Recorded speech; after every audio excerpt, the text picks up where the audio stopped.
Le vrai islam, ça veut dire aujourd'hui on a deux islams. On a islam, je vais à la Mecque,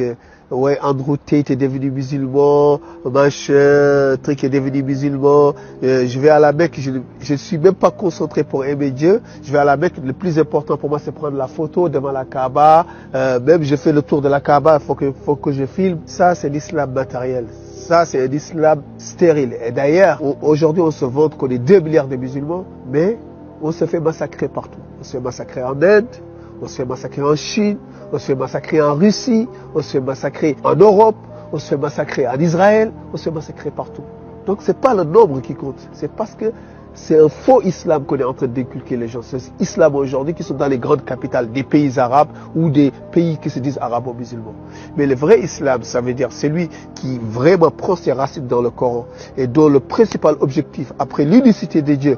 et la véracité du Coran, ça veut dire appliquer la justice sur terre. Il n'y a rien de plus important que ça. C'est celui-là le vrai islam. Ça veut dire c'est pas que d'aller à la mosquée prier, c'est que la prière elle se transforme en un instrument de justice. Faire le ramadan se transforme en un instrument de justice. Sortir l'aumône se transforme en un instrument d'amour et de partage avec les autres. Le véritable islam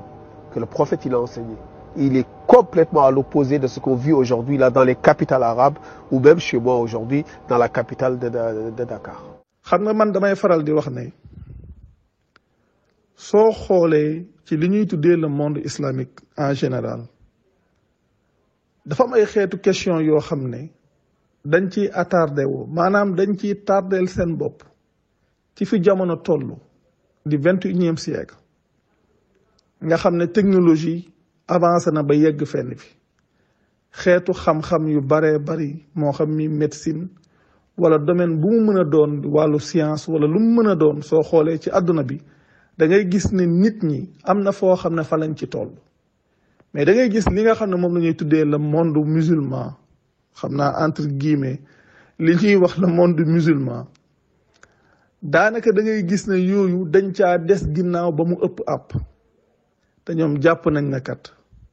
li ñu nekk mooy li gën seen diine mooy diine bi gën mën nañoo wax ne nag suñu téere mooy bi gën doonte ñoom téere boobu du seen delluwaay daanaka mën nañ koo tudd di ko jàng di neexal seeni baat waaye téere boobu nag la muy wax ci lam leen di digal ak fam leen yemloo ak fam leen tegloo seen tànk loolu moom lu mën a xew suñ ca tegoon seen tànk ñooy féete kanam waaye duñ féete ginnaaw ndax yàlla ci boppam moo wax ne wa antumul a'lawna in kuntum muminin wax ne yéenay féetee kaw su fekkee ne way gëm ngeen te kenn ku ci ne xam na ne ñiy tuddoo diine ñiy tuddoo islam ci kaw suuf soo xoolee da ngay gis ne ñoom ñoo ñi féete ginnaaw moo tax lu ne lañ leen di teg te damay wax ne loolu rek doy na sëkk ab nattuwaay doy na sëkk ab nattuwaay nit ñi di xool wax bii nga xam ne moom la yàlla wax ci suratu Ali Imran ak ñi nga xam ne ñooy tuddoo islam ci àdduna bi fi ñu nekk ndax yàlla moom lu mën a xew waxam dara du ko dindi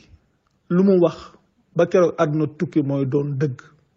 su ne yéenay féetee kaw su fekkee ne way gëm ngeen te ñu gis ne ñii tuddoo ak ngëm dañoo féetee suuf li muy tegtale leen képp la yàlla di wax ak ngëm dañ caa nekk